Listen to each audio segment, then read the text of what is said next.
पहले तो सभी बच्चों का नमस्कार, गुड मॉर्निंग।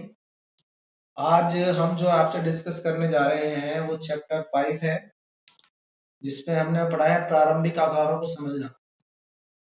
उसमें आप अब तक पढ़ भी चुके हैं। जैसे आपने समकोण पढ़ा। समकोण क्या होता है? इसमें एक एंगल ऐसा मतलब एंगल जो 90 डिग्री का हो और हम समकोण त्रिभुज भी उससे बना लेते हैं।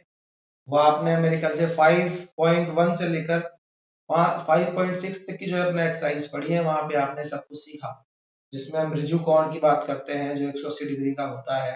फिर हम अलग अलग आकारों की बात करते हैं, जैसे समकोण त्रिभुज की हमने बात की थी, हमने शंकु की बात की थी, है ना। तो ये सब आपने 5.6 तक एक्सरसाइज में कुछ सीखा। तो आज हम डिस्कस करना चाह रहे हैं उन्हीं में ही, उन प्रारंभिक आकारों में, जैसे आपने वर्ग, आयत, समचतुर्भुज, समांतर चतुर्भुज, ये सब आपने पढ़ा।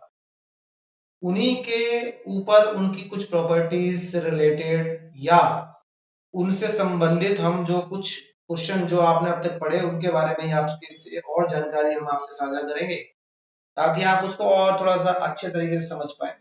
तो 5 आज का जो हमारी एक्सरसाइज है वो है 5.7। चैप्टर आपको पता है, ये चैप्टर 5 प्रारंभिक आकारों को समझना। तो ये हमारे पास आपका चैप्टर है 5, और जो हम आज आपसे डिस्कस करने जा रहे हैं वो एक्सरसाइज है 5.7। तो 5.7 जो एक्सरसाइज है उसमें हम लोग डिस्कस करेंगे उन्हीं आकारों से रिलेटेड बातों के लिए कि क्या उस प्रॉपर्टी में सत्य हो सकता है, क्या असत्य हो सकता है। तो ये आपको तभी आएगा जब आपने वो पूरे आकार को समझा है ढंग से। एक बार हम आपको दोबारा भी लेके चलेंगे। जैसे हमारे पास अब उस 5.7 में सबसे पहला ही जो हमारे पास प्रश्न आता है, तो वहां पे हम बात कर रहे होते हैं सत्य और असत्य। अब ये सत्य और असत्य क्या होता है? आपको पता ही है कि कोई भी स्टेटमेंट अगर ट्रू है, ट्रू का मतलब क्या? सत्य है। जैसे आपको कोई बोले कि 2 दूनी 4 होता है, आपको पता है कि 2 दूनी 4 होता है, तो वो सत्य हो गया। और अगर वो बोले 2 दूनी 5 होता है, तो वो तो असत्य हो गया। तो ऐसे ही आपको जो आपने पढ़ा है इस चैप्टर में, उससे रिलेटेड आपसे प्रश्न पूछे जा रहे हैं इस एक्सरसाइज में, तो आपको बताना है कि वो सत्य है या वो असत्य है।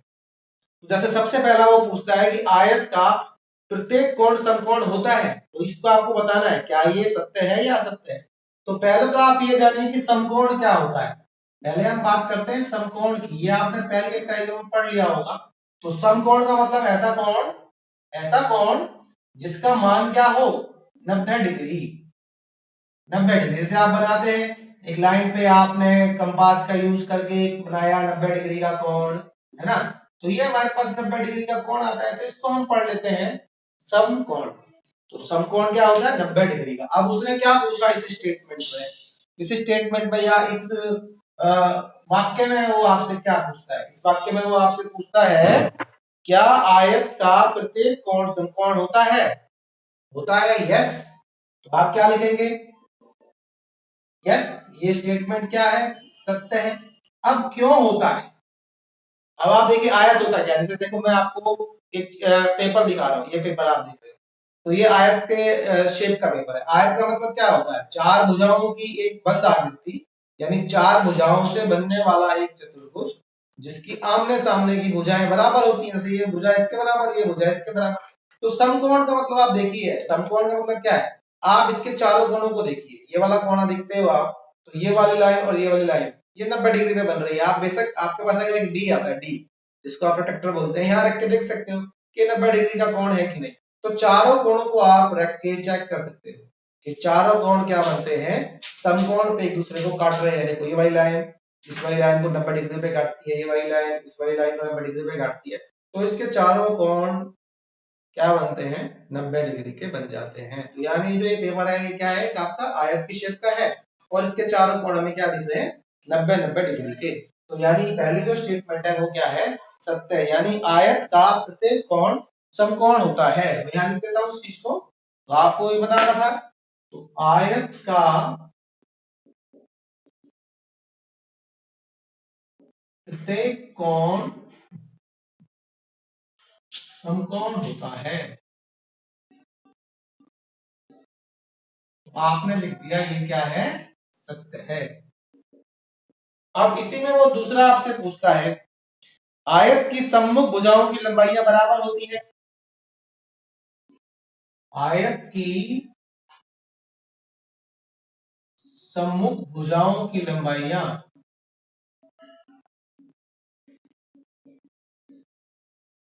बराबर होती हैं।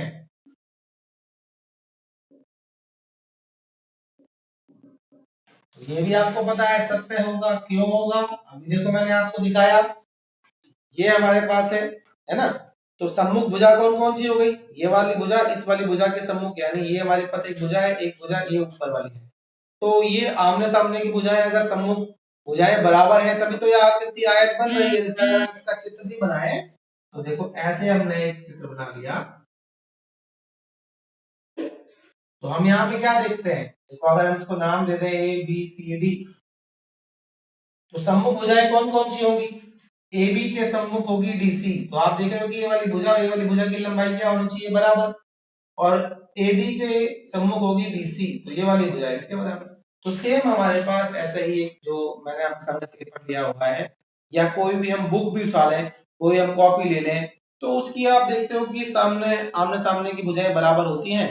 तो आमने सामने की भुजाएं जब बराबर बनती हैं तो ही आयत बनता है। आयत की परिभाषा ये होती है कि चार भुजाओं की एक ऐसी बंद आकृति जिसकी आमने सामने की भुजाएं बराबर होती हैं और प्रत्येक कोण 90 डिग्री का होता है, तो वो आयत होता है। तो अभी हमने दोनों स्टेटमेंट पढ़ ली है कि प्रत्येक कोण, ये 90 डिग्री का साइन चिन्ह होता है, समकोण दिखाने का चिन्ह होता है ना ये।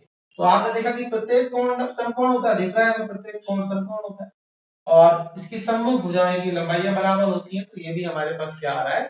सत्य आ रहा है। तो तीसरी स्टेटमेंट पर चलते हैं, जो उसने तीसरी स्टेटमेंट दी हुई है इसी क्वेश्चन में। कह रहा है वर्ग के विकर्ण एक दूसरे पर लंब होते हैं। तो क्या ये सत्य है? अब ये वर्ग क्या होता है पहले तो आपको ये पता होना चाहिए। तीसरी स्टेटमेंट में पहले आपको वर्ग पता हो। तो वर्ग क्या होता है? वर्ग, पहले हम बात करते हैं वर्ग। आपको ये आपने पता पढ़ ही लिया है, पहले एक्सरसाइज में देख लिया है कि चार भुजाओं की ऐसी बंद आकृति जिसकी चारों भुजाएं क्या हो? बराबर। चारों भुजाएं जिसकी बराबर हो जाए, जैसे मान लीजिए मैंने डायग्राम आपके सामने बनाया ए बी सी डी, तो इसमें आप क्या देख रहे हो कि चारों भुजाएं बराबर है इसकी। तो चारों भुजाएं जब बराबर हो गई है तो क्या बन गया है? वो आयत बन गया है। जैसे आप देखो, हम केवल एक ऐसा एक आपके सामने एक दिखा रहे हैं, तो आप केवल इसको देखो, फ्रंट फ्रंट को देखो। तो फ्रंट फ्रंट में देख रहे हैं तो ये ये, तो इसकी चारों भुजाएं बराबर हैं, तो वो क्या बन रहा है? वर्ग। तो चारों भुजाओं की बंद आकृति एक वर्ग बनती है, और आमने सामने की भुजाएं बराबर होती है तो आयत हो जाता है। तो इसमें चारों भुजाएं बराबर हैं तो ये वर्ग है। जैसे हम इसका फ्रंट फ्रंट ले रहे हैं खाली, तो आप देख रहे हो कि फ्रंट फ्रंट की चारों भुजाएं इसकी बराबर है। ये इसके आप नाप के देख सकते हो। कोई स्केल ले लीजिए, स्केल से जैसे आप मेजरमेंट कर लेते हैं, स्केल का मेजरमेंट ले लेते हैं, तो आप चेक कर पाएंगे कि ये हमारे पास क्या है, कि बंद है कि नहीं है, इक्वल है कि नहीं है। जैसे आपके पास अगर कोई स्केल है तो यहाँ पे आप स्केल रख के मेजर कर सकते हैं। ये वाली भुजा जैसे आप मेजरमेंट कर लिया, यहाँ से ये आ रहा है 8 सेंटीमीटर, तो ये भी 8 आना चाहिए। तो हर तरफ से वो 8 आना चाहिए, तो वो क्या बन जाता है? वर्ग, है ना। अब वो क्या कहता है इसमें? वर्ग की बात उसने की, और उसने साफ साफ बात कर ली कि वर्ग में जो विकर्ण होते हैं, विकर्ण क्या होते हैं? मतलब मैं अगर इस वाले बिंदु को ऐसे देखो, ऐसे अगर हम रख के ए के साथ सी को ज्वाइन कर दें ऐसे, तो ये विकर्ण बन गया एसी। ऐसे ही हम इसके विकर्ण को यहां से यहां ज्वाइन करा दें, देखो ऐसे, तो ये बन गया पीडी। तो इसमें दो विकर्ण आ रहे हैं। कौन कौन से दो विकर्ण आ रहे हैं? इस वाली डायग्राम में आपको दिख रहे हैं। एक तो आ रहा है एसी एक विकर्ण, एक विकर्ण आ रहा है आपके पास बीडी। तो ये विकर्ण कहां कट कर रहे हैं? इस वाले बिंदु पर। तो वो क्या कहता है कि जो वर्ग के विकर्ण कट कर रहे हैं, एक दूसरे को प्रतिच्छेद कर रहे हैं एक बिंदु पर, तो वो बिंदु मैंने मान लीजिए ओ पर एक दूसरे को ये काटते हैं, तो वो कहता है कि जो इस बिंदु पर कोण बनता है वो क्या होता है? 90 डिग्री का। लंब का मतलब भी 90 डिग्री है। मतलब अगर आपको कोई लाइन पे बोला जाए कि लंब डालिए, आप लंब डाल देते हैं तो वो 90 डिग्री पे डलता है ना स्टेटमेंट। कोई भी आप देखो, पिलर खड़ा हुआ है रोड के ऊपर, कोई खंबा खड़ा हुआ है, तो वो 90 डिग्री पे खड़ा है, लंब है वो। तो वो ये क्या कहता है कि ये विकर्ण भी क्या 90 डिग्री पे एक दूसरे को काटते हैं। तो ये 90 डिग्री पे एक दूसरे को काटते हैं, बिल्कुल सत्य है। ये सारे कोण 90 डिग्री के आएंगे। अगर आपके पास डी है तो यहाँ पे रख के आप डी को देखिए ऐसे, तो ये 90 डिग्री का बनेगा। आप देखो अगर आप केवल इतना पार्ट देख रहे हैं, अगर आप इतना पार्ट को हाइड कर लें तो आपको दिख रहा है 90 डिग्री का एंगल बनेगा, मतलब ये समकोण त्रिभुज बनेगा। हर केस में समकोण त्रिभुज बनेगा, तो सारे कोण कितने बनेंगे, 90-90 डिग्री के बन जाएंगे। यानी आपकी जो तीसरी स्टेटमेंट आएगी कि वर्ग के विकर्ण एक दूसरे पर लंब होते हैं, तो वो भी क्या है, सत्य है। ठीक है, तीसरी स्टेटमेंट हमारे पास जो आ गई, वर्ग के विकर्ण एक दूसरे पर लंब होते हैं।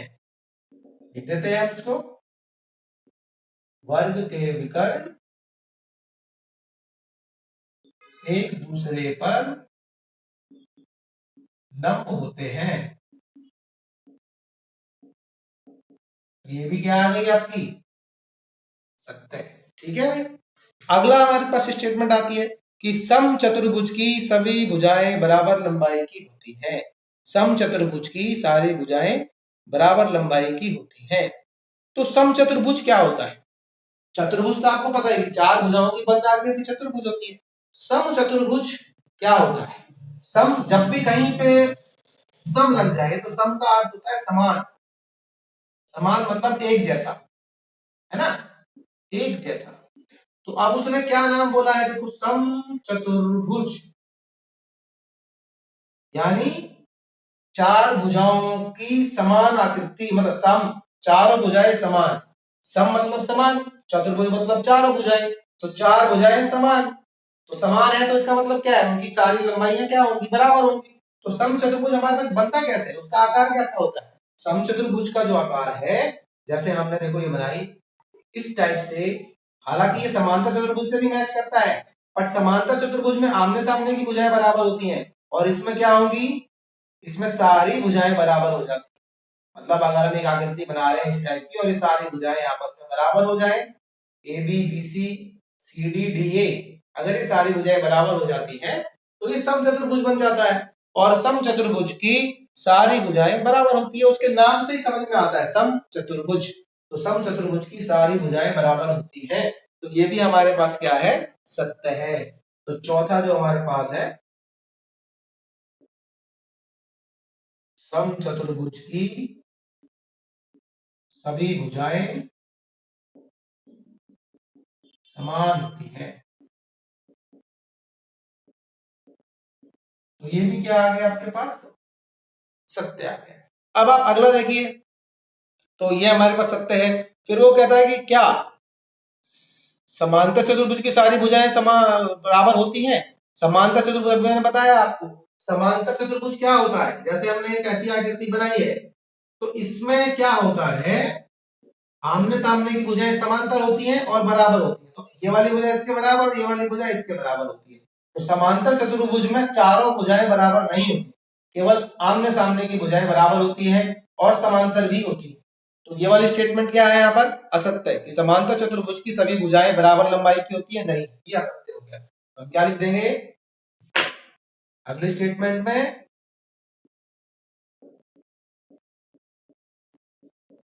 समांतर चतुर्भुज की सारी भुजाएं समान लंबाई की होती हैं,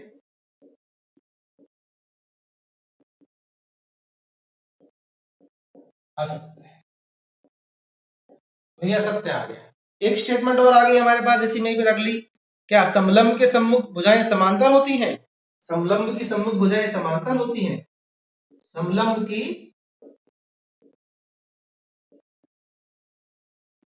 सम्मुख भुजाएं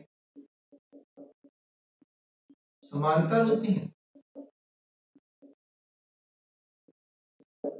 ये असत्य है। अब ये कैसे हम कह रहे हैं कि ये असत्य है? समलंब की जो सम्मुख भुजाएं हैं वो समांतर होती है, हम इसको असत्य क्यों कह रहे हैं? समलंब होता क्या है, देखिए मैं यहाँ पे आकृति बना रहा हूं, एक ऐसी आकृति जिसकी दो भुजाएं समांतर होती हैं, दो भुजाएं असमांतर होती हैं। एक ऐसी आकृति जो हमारे पास बन रही है, तो देखो जैसे कोई टेबल होता है ना, टेबल का टॉप, तो वो इस आकृति में भी होता है। आमने सामने की भुजाएं समांतर है, केवल ये वाली दो भुजाएं समांतर है और ये वाली दो भुजाएं असमांतर है।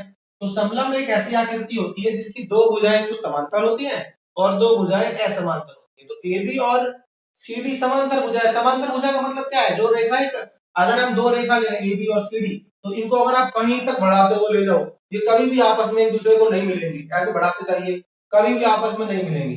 तो जब कभी ना मिलने वाली रेखाएं होती है उन्हीं को हम समांतर रेखाएं बोलते हैं। और जो हमने देखा, ये जो तिरछी रेखाएं हैं, इनको अगर आप आगे बढ़ा दो, ऐसे तिरछी रेखाएं थी, इनको आप आगे बढ़ाओगे तो ये मिल जाएंगी कहीं पे जाकर। तो ये कौन सी रेखाएं हैं? ये असमांतर रेखाएं होती है। तो हमने क्या बात की?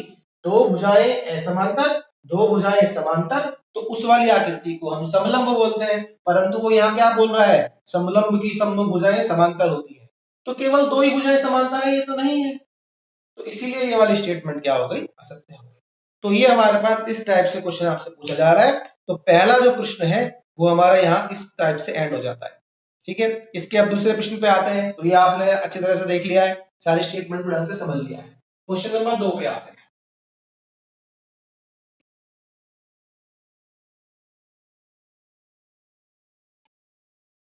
देखिए, प्रश्न नंबर 2 पे जब हम आए तो उसमें उसने यही पूछा। आप देखो, सारी स्टेटमेंट की बातें हो रही है, इसमें प्रॉपर्टीज की बातें भी हो रही हैं। अब उसने क्या पूछा है, देखो क्या कहता है, निम्नलिखित के कारण लिखिए। वर्ग को एक विशेष प्रकार का आयत समझा जा सकता है।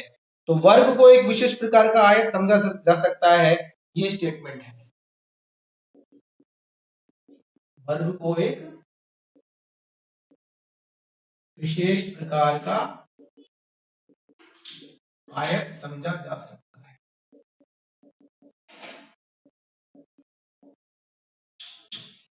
तो आपको बताना है कि कारण बताना है कि क्यों होगा ऐसा, कि वर्ग को हम एक विशेष प्रकार का आयत कैसे कहें।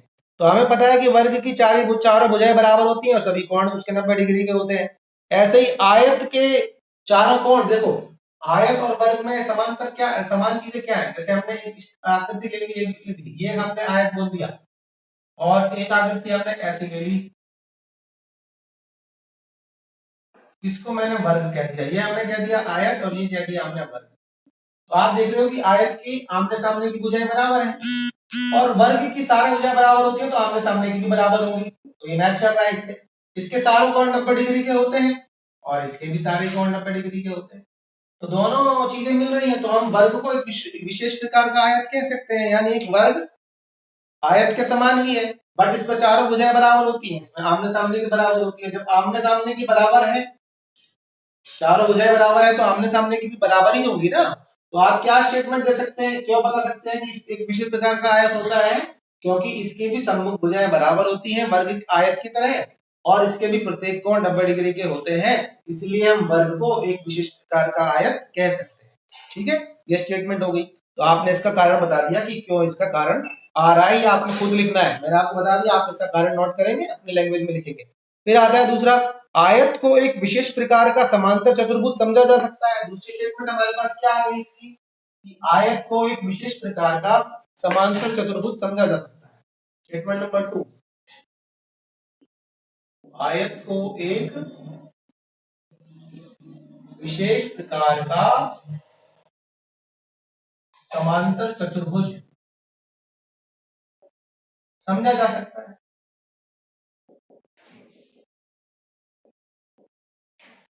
क्यों समझा जा सकता है? अभी मैंने बताया, देखो आयत हमारे पास क्या है, ऐसी एक आकृति आयत है जिसकी आमने सामने की भुजाएं बराबर होती हैं। समांतर चतुर्भुज भी ऐसा ही था, मैंने आपको बताया था, उसका आप डायग्राम बनाते हैं तो वो इस टाइप से बन जाता है ना। तो इसमें आमने सामने की भुजाएं समांतर भी होती हैं और बराबर भी होती हैं। ये भुजाएं बराबर भी हैं, समांतर भी हैं। तो आमने सामने की भुजाएं अगर बराबर हो रही हैं, वो आयत में भी होती हैं। तो आयत को एक विशेष प्रकार का समांतर चतुर्भुज समझा जा सकता है। क्यों? क्योंकि समांतर चतुर्भुज की आमने सामने की भुजाएं समांतर होती हैं और बराबर होती हैं।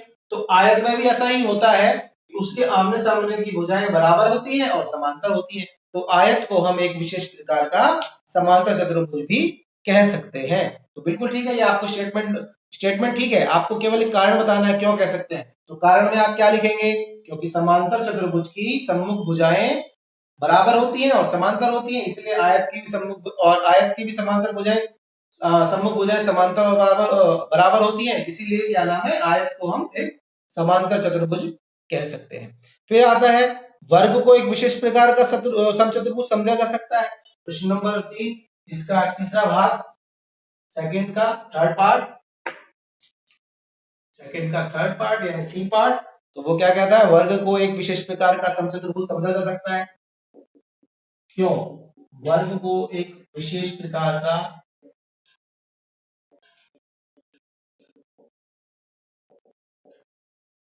समचतुर्भुज समझा जा सकता है। बिल्कुल समझा जा सकता है। क्यों समझा जा सकता है? अब आप देखिए, वर्ग को एक विशेष प्रकार का समचतुर्भुज कैसे हम बोलेंगे, तो पहले आपको दोनों का मतलब पता होना चाहिए। तो अभी हमने बात की थी कि वर्ग एक ऐसी आकृति होती है जिसकी चारों भुजाएं क्या होती हैं, बराबर होती हैं, चार भुजाओं की बंद आकृति। समचतुर्भुज भी ऐसा ही होता है, उसकी भी चारों भुजाएं की बंद आकृति समांतर चतुर्भुज की तरह ही होता है, बट समांतर चतुर्भुज में आमने सामने की भुजाएं समान होती हैं और इसमें सारी भुजाएं समान हैं। तो अब इन दोनों की में क्या मैच होता है, इसकी भी चारों भुजाएं समान होती हैं, बराबर होती हैं, इसकी भी चारों भुजाएं बराबर होती हैं। तो जब एक समचतुर्भुज की सारी भुजाएं बराबर होती है तो वर्ग की भी बराबर होती है, तो दोनों एक दूसरे से मैच करते हैं, मिलते जुलते हैं, तो इसलिए वो कह रहा है कि वर्ग को एक विशेष प्रकार का समचतुर्भुज समझा जा सकता है, क्योंकि दोनों की चारों भुजाएं बराबर होती है, इसीलिए ऐसा समझा जा सकता है। तो आप इसको ये कारण बता सकते हैं। फिर अगले कारण पे आइए, नंबर इसका जो है डी, वो कहता है वर्ग आयत समचतुर्भुज समांतर चतुर्भुज में से प्रत्येक एक चतुर्भुज है। तो इसमें जो डी कह रहा है, वर्ग आयत समचतुर्भुज व समांतर चतुर्भुज,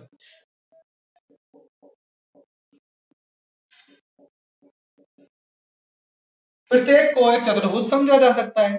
बिल्कुल, प्रत्येक एक चतुर्भुज ही है। चतुर्भुज का मतलब क्या बताया था मैंने? देखिए, अब हम वर्ग की बात करते हैं तो आपको पता है कि वर्ग की चारों भुजाएं बराबर होती है ना, पर ये चार भुजाओं की आकृति है तभी तो चतुर्भुज है।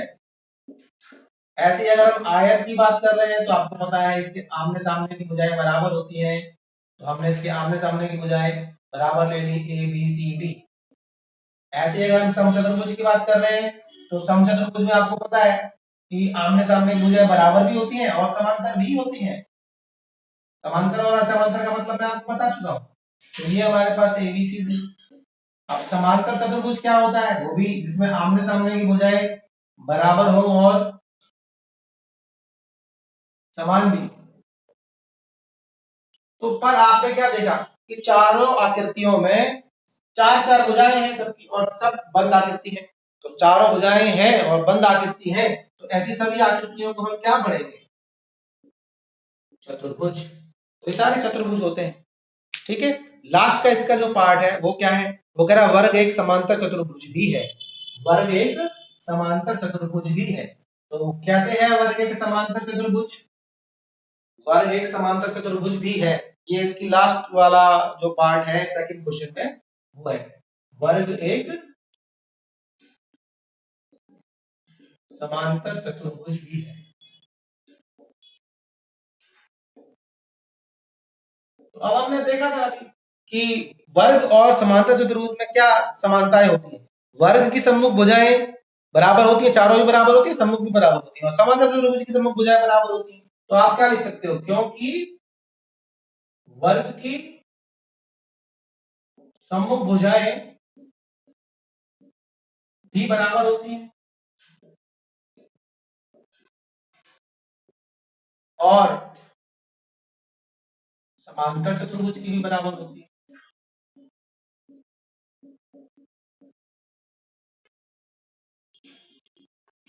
सम्मुख भुजाएं